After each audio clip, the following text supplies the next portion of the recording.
கட்சியிலிருந்து தேர்ந்தெடுக்கப்பட்ட நபர்கள்ல 2/3 3/2 பங்கு வெளியில போகணும். அதாவது இப்ப 47 பேர்னா 47 அதிமுக எம்எல்ஏக்கள் 32 எம்எல்ஏக்களா சேர்ந்தா வெளில போக முடியும். இவங்க எவ்வளவு இருக்கிறாங்க? 25. அப்ப 25 எம்எல்ஏக்களா வெளில போனா என்ன ஆகும்? கட்சி தாவல் தடை சட்டம்னு ஒண்ணு இருக்கு. அதுபடி இவங்களோட பதவிகள் எல்லாம் பறிக்கப்பட்டு இவங்க மறுபடியும் இவங்க எம்எல்ஏ இல்லாம ஆகி போயிருவாங்க. எடப்பாடி பழனிசாமியும் அந்த 25 எம்எல்ஏக்களை இழக்க விரும்பல. அவர் நினைக்கிறாரு, கூட வச்சுக்கோங்க, இந்த 25 சீட்டு நாளைக்கு எலெக்ஷன் நடந்தா நம்ம நிச்சயமா ஜெயிக்க மாட்டோம், தாவேகோ திமுக ஜெயிக்கும், இங்க உள்ளதும் போச்சுன்னு உள்ள கண்ணா ஆயிடுவோம். அப்ப இவங்களை எப்படியாச்சும் தாஜா பண்ணி நம்ம பக்கத்துல கொண்டு வந்துக்கணும் அப்படின்னு ஒரு ஆசைப்படுறாரு. இவ்வளவு எதிர்த்து இன்னும் தன்னுடைய மாநிலத்தை ஸ்டாலின் வளர்த்து விட்டான்னு ஒரு நல்ல எண்ணத்தை கிரியேட் பண்றாரு. இப்போ இது இந்த சூழ்நிலை தான் நீங்க ஆட்சிக்கு வர்றீங்க. அப்போ நீங்கள் மாநில சுயாட்சி, இருமொழி கொள்கை இதெல்லாம் விட்டு கொடுக்காம வளர்ச்சியும் பொருளாதாரத்தையுமே நீங்க விட்டு கொடுக்காம நீங்க கொண்டு போன ஒரு கஷ்டமான ஒரு விஷயம் தான். ஒரு கட்சி பதவிக்கு வந்த புதுசுல எல்லா ரவுடிகளுக்கும் எல்லாருக்கும் ஒரு பயம் இருக்கும். ஏன்னா ஐயோ அவங்க பயங்கர ஸ்ட்ரிக்டா இருப்பாங்க. அதுக்கப்புறம் போக போக உள்ளதும் போச்சு உள்ள கண்ணான்னு கொஞ்சம் ரிலாக்ஸ் ஆகும். ஆனா நீங்க ஆட்சிக்கு வந்து ஒரு வாரம் ஆறதுக்குள்ளேயே உழவு நடக்குது அப்படின்னா இரும்பு கரம் கொண்டு அடக்க வேண்டும்.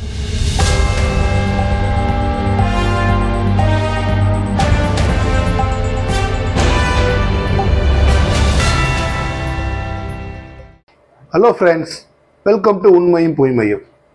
நம்ம சேனலில் வரக்கூடிய எல்லா வீடியோக்களையும் தொடர்ந்து பார்க்க நம்ம சேனலை சப்ஸ்கிரைப் பண்ணி பெல் பட்டனை ப்ரெஸ் பண்ணிக்கோங்க.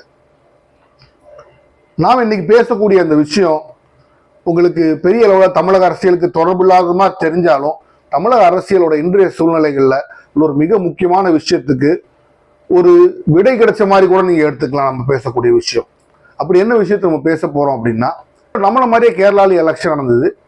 கேரளாவில் வந்து காங்கிரஸ் பெருவாரியான யூடிஎஃப் கூட்டணி, அவங்க கூட்டணி பேர் 102 சீட்டில் வெற்றி பெற்று 140 102 சீட்டு ஜெயிச்சு ரேர் அக்கரன்ஸ் ஃபார் காங்கிரஸுக்கு ஒரு என்றைக்காச்சும் ஒரு அரிதான ஒரு விஷயம் நடந்திருக்கு. 102 சீட்டு பெருவாரியான சீட்டுகள் பெற்று அவங்க வெற்றி பெற்று அங்கே ஆட்சி அமைக்கிறாங்க. அப்ப தமிழகத்துல இங்கே அவங்க விஜயோட கூட்டணியில் இருக்கும்போது தமிழக முதல்வரான விஜயை அங்கே அவர்கள் அழைக்கிறார்கள். அந்த ஸ்வேரிங் செரிமனிக்கு, அந்த அரசாங்க பதவி ஏற்கிற அந்த விழாவுக்கு அவங்க நம்ம தமிழக முதல்வர் விஜய் அவர்களை, மாண்புமிகு விஜய் அவர்களை அவங்க கூப்பிடுறாங்க. அப்போ உங்களுக்கு தெரியும், மாண்புமிகு விஜய் அவர்கள் இங்கே முதல்வராக பதவி ஏற்கும் பொழுது ராகுல் காந்தி வந்தார். ஏன்னா ஒரு மரபு, கூட்டணி கட்சிகள் ஆட்சி ஏற்கும் போது மத்திய கட்சிகள் உள்ள அந்த தலைவர்கள் அங்கே வந்து அந்த விழாவில் பங்கேற்பது ஒரு மரபு. அதே மாதிரி உங்க பக்கத்து மாநிலம் நேச சீஃப் மினிஸ்டர்ஸ் எல்லாத்தையும் அழைச்சு நாங்கள் இந்த மாதிரி பதவி ஏற்கலாம், நீங்க வாங்கன்னு சொல்ற இயல்பு. இது பக்கத்து மாநிலம் மட்டும் இல்லாமல் ஒரு கூட்டணி கட்சியும் அப்படின்னு இருக்கும்போது விஜய் அவங்க அழைச்சாங்க. விடி சதீஷன்கிற கேரள முதல்வர் அழைக்கிறாரு. ஆனால் விஜய் செல்லவில்லை. இது அரசியல் நம்ம எப்படி பார்க்கிறது? இப்போ விஜய் அவரோட கட்சியை, மாண்புமிகு விஜய் அவர்கள் கட்சியை நீங்க எடுத்து பார்த்தீங்கன்னா ஒரு திருசங்கு சொர்க்கம்னு சொல்லுவாங்க. அப்படி ஒரு சூழ்நிலையில இருக்கு. மெஜாரிட்டி அவங்களுக்கு இல்லை. ஆனால் யாரிடம் ஆட்சிக்கு ஆதரவு வாங்குவது? 107 சீட்டு தான் அவங்களுக்கு இருக்கு. 108 விஜய் 2 தொகுதியில் ஜெயிச்சிருக்கிறாங்க. அதனால ஒரு தொகுதியை அவர் விட்டு கொடுத்துதான் வர வேண்டும். 107 எம்எல்ஏக்கள் தான் பார்க்க முடியும். இப்போ மெஜாரிட்டிக்கு 11 கம்மியா இருக்கிறது. இப்போ இந்த 11 எங்க வாங்க முடியும்னு பார்க்கும்போது திமுக கூட்டணியில உள்ள விசிகே, IUML, சிபிஐ, சிபிஎம் இவங்க எல்லாம் ஆதரவு கொடுக்குறாங்க. கொடுத்து கிட்டத்தட்ட இது ஒரு 8 சீட் அவங்களுக்கு வருது.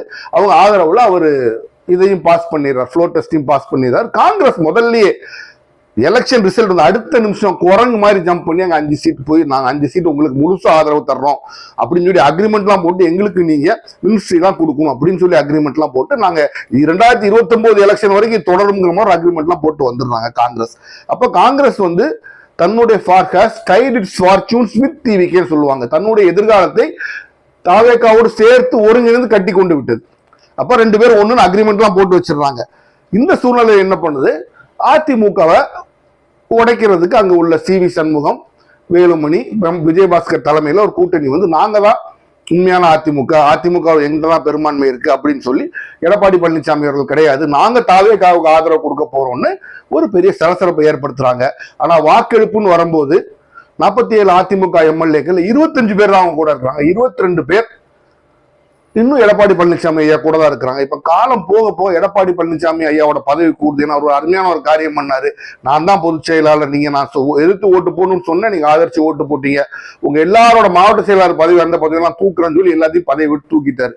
இது ஃபர்ஸ்ட் ஸ்டெப். அதோட நிப்பாட்டம் என்ன சொல்றாருன்னா, ஒரு கட்சியை நீங்க கட்சியிலிருந்து உடைத்து நீங்க வெளியில போய் ஒரு தனி அமைப்பா நீங்க வேற ஒரு கட்சிக்கு ஆதரவு கொடுக்கறாவோ செயல்படணும்னா கட்சியிலிருந்து தேர்ந்தெடுக்கப்பட்ட நபர்கள்ல 2/3 3/2 பங்கு வெளியில போகணும். அதாவது இப்ப 47 பேர்னா 47 அதிமுக எம்எல்ஏக்கள் 32 எம்எல்ஏக்களா சேர்ந்தா வெளில போக முடியும். இவங்க எவ்வளவு இருக்கிறாங்க? 25.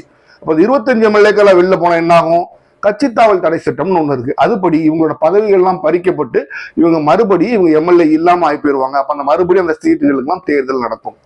அப்போ சி.வி. சண்முகம், அப்புறம் வேலுமணி, விஜயபாஸ்கர் கூட்டம் என்ன நினைச்சா, நம்ம பின்னால ஒரு பெரிய பண பேங்க் இருக்கு, லீமா ரோஸ் இருக்காங்க, அள்ளி காசை வீசிடலாம், காசை வீசி எல்லாத்தையும் வாங்கிடலாம். எடப்பாடி இப்போ டவுனா இருக்காரு, அடிச்சோம்னா எல்லாரும் கிளம்பி வந்துடுவாங்க, ஒரு 5-6 பேர் தான் கூட இருப்பாங்கன்னாங்க. ஆரம்பத்தில் எப்படி சொன்னாங்கன்னா ஒரு 11 எம்எல்ஏக்கள் தான் எடப்பாடி பழனிசாமி கிட்ட இருக்காங்க. ஆனா வாக்களிப்பு சமயத்தை 22 பேர் அவர் கூட இருந்தாங்க. இப்ப என்னாச்சு? இவங்க 25 பேர் மேலையும் கட்சி தாவல் சட்டப்படி இவங்க பதவி நீக்கணும்னு கம்ப்ளைண்ட் எல்லாம் கொடுக்குறாரு. ஸ்பீக்கர்கிட்ட கம்ப்ளைண்ட் கொடுக்கு, நான் தான் ஒரிஜினல் அதிமுக, இவங்க பதவி நீக்கணும்னு சொல்லி எடப்பாடி கம்ப்ளைண்ட் கொடுக்குறாரு. நாங்க தான் ஒரிஜினல் அதிமுகன்னு சொல்லி சி.வி. சண்முகம் குரூப்பும் கொடுக்குறாங்க, கையில கொடுக்குறாங்க. இந்த சூழ்நிலையில இருக்கு. அப்ப இந்த சூழ்நிலையில இந்த 25 பேரோட பதவி இருக்குமா? இவங்க வந்தா கண்டிப்பா வந்து தாவேக்கு தான் ஆதரவு கொடுப்பாங்க, அவங்களுக்கு மினிஸ்ட்ரி வேணும், பசம் வேணும் இல்லையா? ஆனா இவங்க 25 பேரோட பதவி நிலைமை என்னாச்சுன்னு தெரியறதுக்கு முன்னாடி விஜயால காங்கிரஸை கழட்டி விட முடியாது. அப்ப காங்கிரஸ் எங்களுக்கு 2 சீட்டு கொடுப்பா, 2 மினிஸ்ட்ரி கொடுப்பா நின்றுட்டு இருக்கிறாங்க. அப்போ இந்த 25 பேர் நாளைக்கு வெளியில இவங்க பதவி செல்லாதுன்னு போச்சுன்னா விஜய் கவர்மெண்ட் மறுபடியும் திமுகவோட அலைஸோட, திமுகவோட கூட்டணி கட்சிகளோட இதுலயே தயவுலயே அவங்க வாழ்க்கையை கழிக்க வேண்டிய சூழ்நிலை வந்துடும். அப்ப விஜய் இந்த சமயத்துல காங்கிரஸ் பகைக்கவும் கூடாது, அதே சமயத்துல ரொம்ப ஒட்டவும் கூடாது ஒரு சூழ்நிலை இருக்கிறார். அப்ப இதுல என்ன தெரியும்? இந்த சூழ்நிலை தான் இவங்களோட சேர்ந்து காங்கிரஸ் ஒரு பெரும் போராட்டத்துக்கு அப்புறம் இன்னார் தான் சீஃப் மினிஸ்டர் அனௌன்ஸ் பண்றாங்க. அப்ப சதீஷன் ஸ்வேரிங் இன் பண்ணும்போது எல்லாரும் போவாங்க. இப்ப பிஜேபியில சந்திரபாபு நாயுடு இருக்காருன்னு வச்சுக்கோங்க, கர்நாடகாவில் ஒரு பிஜேபி கவர்மெண்ட் இவரு அங்க போய் நிப்பாரு, ஏன்னா கூட்டணி கட்சி அப்படின்னு அங்க போய் அந்த ஸ்வேரிங் இன்னுக்கு போவாங்க. இந்த ஸ்வேரிங் இன்னுக்கு விஜய்க்கு அழைப்பு விடுக்கப்பட்டது. அப்போ விஜய் வந்து நார்மலாவே சீட்டு கொடுக்குறாங்களோ கொடுக்கல, உங்க கூட்டணி இருந்து கூட்டணியில நீ கூட்டணி ஆட்சி அமைக்கலனாலும் உங்க நேச கட்சி ஒண்ணு பக்கத்துல இருக்கும்போது நீங்க போயிட்டு வரணும். அது ஒரு மரபு. என்ன வழக்கமோ ஒரு மரபு அவங்க சொல்றாங்க, மரபுன்னா போயிட்டு வந்துருவாங்க. இவங்க என்ன சொல்றாங்க? வழக்கமோ தாவக்கூட விளக்கம். விஜய் அங்க போனா பயங்கர கூட்டமாயிரும், லாஜிஸ்டிக்கல் ப்ராப்ளம் ஆயிரும். நல்ல வேலை தமிழ்நாட்டுல ஏன் விஜய் ஸ்வேரிங்கின் வரலன்னு கேட்டா, தமிழ்நாட்டுல விஜய் ஸ்வேரிங்கின் வந்து ரொம்ப கூட்டமாயிரும், அதனால ஸ்வேரிங்கின் வரலன்னு சொல்லாம இருந்தீங்களா? அந்த அளவுக்கு சந்தோஷம். இப்போ சில காரணங்கள் வேற இருக்கு. இப்போ காங்கிரஸோட கூட்டணி வைக்கிறதா, இல்ல கேரளால தனியா வளர்றதா, அல்லது காங்கிரஸோட தமிழ்நாட்டில் இருக்கிறது நமக்கு லாபமா விஜய் யோசிக்க ஆரம்பிச்சிட்டாரு. அப்ப காங்கிரஸ் அரசரை நம்பி புருஷனை விட்ட கதையா இன்னைக்கு தொங்க போகுது, எழுதி வச்சுக்கங்க, அதுதான் நடக்க போகுது. ஒருவேளை அதிமுக 2ஆ உடைச்சு கொண்டு வந்துட்டாரு, விஜயால முடிஞ்சது அப்படின்னா அது ஸ்பீக்கருக்கு தோரங்கள் இருக்கு, கொஞ்ச நாளைக்கு அப்படி இருக்கும். ஆனா ஸ்பீக்கரால் பெர்மனண்டாக கையில வச்சுட்டு இருக்க முடியும். எடப்பாடி பழனிசாமி இப்ப நினைச்சாருன்னா சுப்ரீம் கோர்ட்ல கேஸ் போட்டு ஸ்பீக்கரை வந்து அதுக்கு மேல ஆக்ஷன் எடுக்க வைக்கலாம். ஆனா எடப்பாடி பழனிசாமியும் அந்த 25 எம்எல்ஏக்களை இழக்க விரும்பல, அவர் நினைக்கிறாரு கூட வச்சுக்கணும். இந்த 25 சீட்டு நாளைக்கு எலெக்ஷன் நடந்தா நம்ம நிச்சயமா ஜெயிக்க மாட்டோம், தாவேகோ திமுக ஜெயிக்கும், இங்க உள்ளதும் போச்சுன்னு உள்ள கண்ணா ஆயிடுவோம்.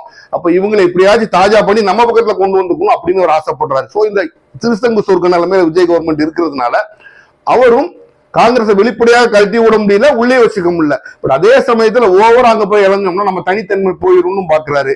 அப்ப காங்கிரஸுக்கு திங்ஸ் டு கம் சொல்லுவாங்க, வரக்கூடிய காலங்கள் என்னென்ன நிகழ்வு நடக்கும்ங்கிறதுக்கு ஒரு முதல் ட்ரெய்லர் தான் விஜய் வந்து அந்த ஸ்வேரிங் செரமனிக்கு போய் அட்டன் பண்ணாது. ஒருவேளை அந்த 25 எம்எல்ஏக்கள் வந்து அவர் காங்கிரஸை கழட்டி கூட விடலாம், அல்லது ஆதரவு தந்தாத்தா 29 கூட சேர்ந்து நிற்போம், மினிஸ்டர் எல்லாம் தர முடியாதுன்னு சொல்லி, அல்லது பேருக்கு ஒரு சும்மா ஒரு இல்லாத ஒரு மினிஸ்ட்ரியை தூக்கி அவர் கையில கொடுத்து வச்சுக்கன்னு சொல்லி கொடுக்கலாம். இப்ப காங்கிரஸ் உள்ளது போச்சு உள்ள கண்ணாவாயிரும். அந்த அதிமுகவோட எம்எல்ஏக்கள் இவங்க வந்து சேர்ந்த பிறகு அவங்களும் நாளைக்கு பெரும்பங்கான சீட்டு கூட்டணியில கேட்பாங்க. அப்ப காங்கிரஸ் 3வது இடத்துக்கு தான் தாவேகா, அந்த அதிமுகவோட பிளவு கட்சி, அப்புறம் காங்கிரஸ் 3வது 4வது இடத்துக்கு தள்ளப்பட்டுரும். திமுக கூட்டணியில 2வது கட்சியா இருந்துச்சு, 3வது அல்லது 4வது இடத்துக்கு தள்ளப்பட்ட போது சீட்டுகளும் அது குறையத்தான் கிடைக்கும். அப்ப Congress has played a wrong game, ஒரு தவறான ஒரு வழக்கம் போல செய்யணும், தவறான ஒரு விளையாட்டை விளையாடி விட்டதுன்னு தான் நம்ம சொல்ல முடியும். இன்னொரு நல்ல ஒரு விஷயம், ஒரு நல்ல விஷயமா தான் சொல்லுவேன், முதல்வர் வந்து எல்லாத்தையும் கேட்கிறாரு அப்படிங்கிற ஒரு விஷயமா சொல்ல முடியும்.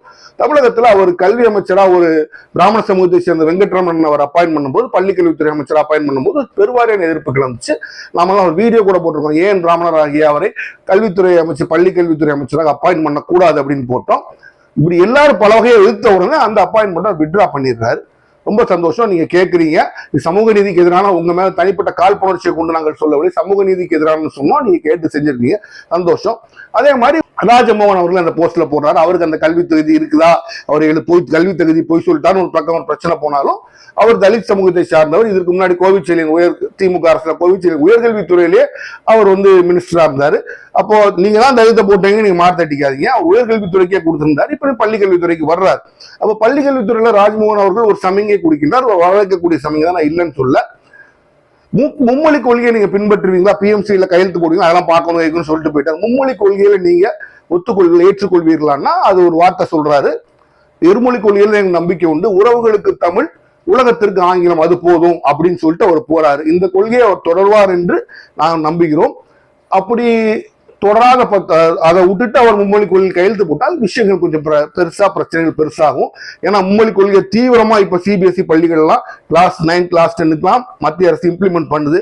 மாநில அரசுலையும் நெருக்குகின்றார்கள். அந்த நெருக்கத்தை இதுவரைக்கும் ஸ்டாலின் தாங்கிட்டு இருந்தாரு. விஜய் அவர்களுக்கும் வேற வழியில் அதை தாங்கித்தான் ஆக வேண்டும். ஆனா அதே சமயத்தில் மாநிலத்துடைய முன்னேற்றத்தை சுணக்கம் கொண்டு வராதவாறு பார்க்க வேண்டிய கடமையிலையும் விஜய் அவர்கள் இருக்கிறார். அப்போ திமுக கவர்மெண்ட் தன்னோட மார்த்தட்டி கொண்டு தன்னோட அச்சீவ்மெண்ட் அவங்க மெயினா சொல்றது வந்து எக்கனாமிக் growth. மத்திய அரசு எதிராக இருந்தும் ஒரு மிகப்பெரிய பொருளாதார வளர்ச்சியை தமிழகத்தில் கொடுக்க முடியும், இதுவரைக்கும் இல்லாத அளவுக்கு கொடுக்க முடிஞ்சது எல்லா மாநிலங்களும் மத்திய அரசை ஒத்துக்கொள்ளக்கூடிய ஒரு விஷயம்.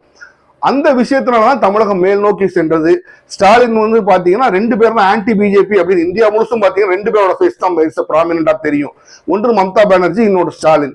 அப்ப ஸ்டாலின் தன்னை இந்திய லெவலில் வளர்த்து கொண்டு விட்டார். இவ்வளவு பாருங்க, இவ்வளவு எதிர்த்து நின்று மம்தா பானர்ஜி மாநிலத்தை வளர்க்கவில்லை, இவ்வளவு எதிர்த்து இன்னும் தன்னுடைய மாநிலத்தை ஸ்டாலின் வளர்த்து விட்டார், ஒரு நல்ல எண்ணத்தை கிரியேட் பண்றாரு. இப்போ இது இந்த சூழ்நிலை தான் நீங்க ஆட்சிக்கு வர்றீங்க. அப்போ நீங்கள் மாநில சுயாட்சி, இருமொழி கொள்கை இதெல்லாம் விட்டு கொடுக்காம வளர்ச்சியும் பொருளாதாரத்தையுமே நீங்க விட்டு கொடுக்காம நீங்க கொண்டு போன ஒரு கஷ்டமான ஒரு விஷயம் தான்.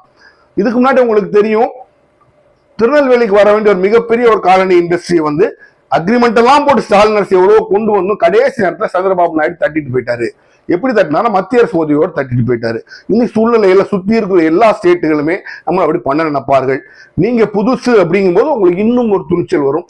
நீங்கள் இன்னும் அதிகமாக ஆர்வத்தோடு பொருளாதாரத்துக்கு தயவு செய்து முக்கியத்துவம் கொடுங்க. இன்னொன்னு உங்களுக்கு சொல்றேன், சமூக நீதிலாம் பேசல, இதை ஒண்ணுமே தெரியாம பேசுற இண்டஸ்ட்ரீஸ் மினிஸ்டர் கீர்த்தனாமா அந்த போஸ்ட்ல இருந்துருங்க. 29 வயதுங்கிறது ஒரு இண்டஸ்ட்ரீஸ் மினிஸ்டராக வருவதற்குள்ள தகுதி அவருக்கு இல்லை அப்படின்னு என்னோட தனிப்பட்ட கருத்து. நீங்க இல்லைன்னு சொல்லிட்டு போலாம், கஜானா காலின்னு.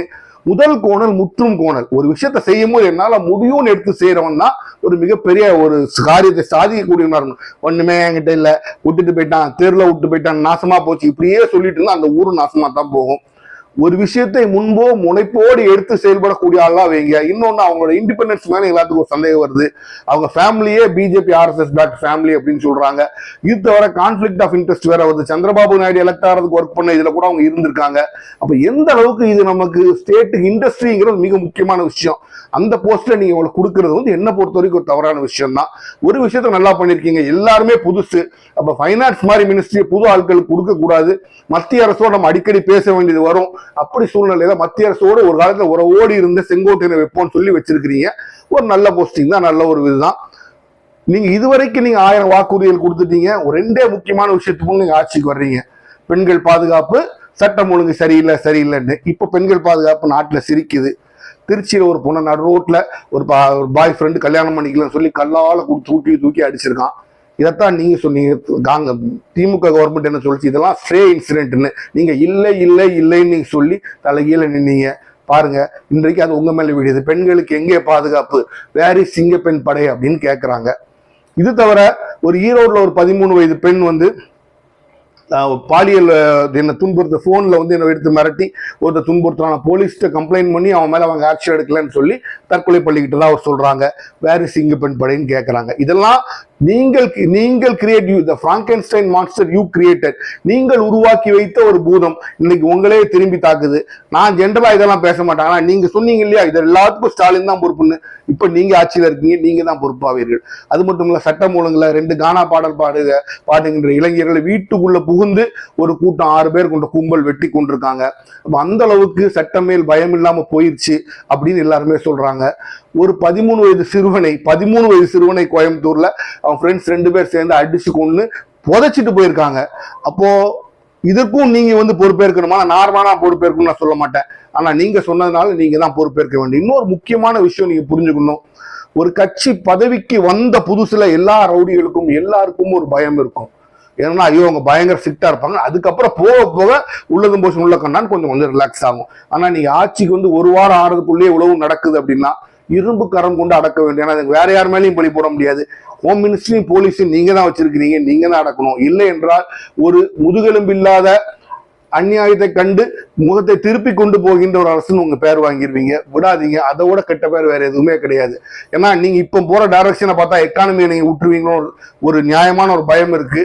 அதை நீங்க எப்படி திருப்ப போறீங்கன்னு தயவு செய்து பொருளாதாரத்து மேலேயும் சட்டம் ஒழுங்குன்னு நீங்க சொல்றீங்களா, ரெண்டு மேலேயும் அதிக கவனம் வைங்க. அது உங்களுக்கு நல்லது. ஒரு தமிழக குடிமகனாக வாழ்க்கையில் ஒரு அனுபவம் உள்ள நபராக நான் உங்களுக்கு சொல்றேன், தயவு செய்து இதை செய்யுங்க. அப்போ உங்க கண்ணு முன்னால இருக்க சவால்கள்லாம் அதிகம். அப்ப நீங்க ஒண்ணு செய்யலாம், சவால்கள் அதிகமாகும் போது நம்மளோட உழைப்பும் அதிகமாக வேண்டும். நம்ம அதுக்காக ஒரு செலவழிக்கின்ற அந்த நேரமும் அதிகமாக வேண்டும். இன்னைக்கு எனக்கு பார்க்கும்போது சிரிப்பா வருது. நீ உங்க வண்டி பனை உலர்ந்து வருது, 7-8 கார் கூட போகுது, சிஎம்க்கு போகணும். நீங்க வீட்டுல இருந்து கிளம்பி ஒருத்தர் கேமரால வீடியோ எடுத்துக்கிட்டே போறாரு. எதுக்கு இன்னும் நீங்க திரைப்படத்திலே தான் இருக்கிறீங்களா? இன்னும் திரைப்படத்தில் இருக்க மாதிரியா இருக்கு. இன்னும் கிளம்பிட்டார், வந்துட்டார், சிஎம் அதை போட்டார், வீட்டுல உட்காந்து சாப்பிட்டாரு, பின்னா இருக்க வெளில துணி எடுத்து, இதெல்லாம் கிடையாது. ஆட்சி அதிகாரம் என்பது அது இல்லை. ஆட்சி அதிகாரம் என்பது செய்து காட்டுறதான் ஆட்சி அதிகாரம். சிஎம் மென்ஸ்டார் உட்காந்துட்டார், நீங்க வேற கருப்பான் போட்டார், வெள்ளை பாட்டு போட்டார், சினிமாக்காரன் சொல்லலாம். பேண்ட் போட்டா, இந்த ட்ரெஸ் போட்டா ஃபேஷன் அப்படின்னு சொல்லலாம். நீங்க சினிமாக்காரன் கிடையாது. இன்னொரு விஷயத்த மாற்றிக்கொள்ளுங்க. அது என்ன பதவி ஏத்தவனும் வருவ சினிமாக்காரங்களா உங்களை பாக்குறாங்க, அவங்களுக்கு தான் நீ செய்ய போறீங்களா? நீங்க தான் இன்னும் கேர்ஃபுல்லா இருக்கணும். ஸ்டாலின் அவர்கள் பார்க்கலாம், எடப்பாடி அவர்கள் பார்க்கலாம், அவங்க அந்த துறையை சார்ந்தவர்கள் கிடையாது. நீங்க இப்ப என்ன செய்யணும், தயவு செய்து உங்க சினிமாக்காரனை தூக்கி தள்ளி வைங்க. மக்களுக்கு 1000 பிரச்சனை இருக்கு, மக்கள் பிரச்சனை சார்ந்தவங்க 1000 பேர் உங்களை பார்க்க வரணும்னு ஆசைப்படுறாங்க, நீங்க பார்க்க மாட்டீங்க. எல்லா சினிமாக்காரன் தான், முதல் படம் எடுத்தவன், தயாரிப்பாளர் சங்கம், நடிகர் சங்கம், மேக்கப் சங்கம், அந்த சங்கம் எல்லாரும் பாக்குறாங்க. இது தர நடிகர்கள் ஒருத்தர் கமலஹாசன் போய் பாட்டார், இவங்களை மட்டுமே தான் நீங்க பாக்குற மாதிரி ஒரு பிம்பம் கிரியேட் ஆகுது.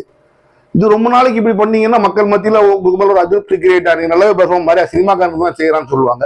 பண்ணாதீர்கள். இதுவும் ஒரு அட்வைஸா கூட வச்சுக்கலாம். இது எல்லாத்துக்கும் மேல ஒரு விஷயத்துல நான் வருத்தப்பட மாட்டேன், சரின்னு சொல்ல மாட்டேன். அதாவது ஒரு அரசன்ட்ட போய் கேட்பாங்க, ஒருத்தவங்க சொல்லுவாங்க, நீங்க தேடிட்டு உங்க எதிரிக்கிங்க அங்க இருக்கான், அப்போ அவனை நான் அவங்களுக்கு காமிச்சு கொடுத்தா நீங்க என்ன தெரிவிங்க கேட்டோம்னா அரசன் ஒண்ணுமே சொல்ல மாட்டான். இந்த பாருங்க அவன் தலை அப்படின்னு சொல்லி கொடுப்பான்.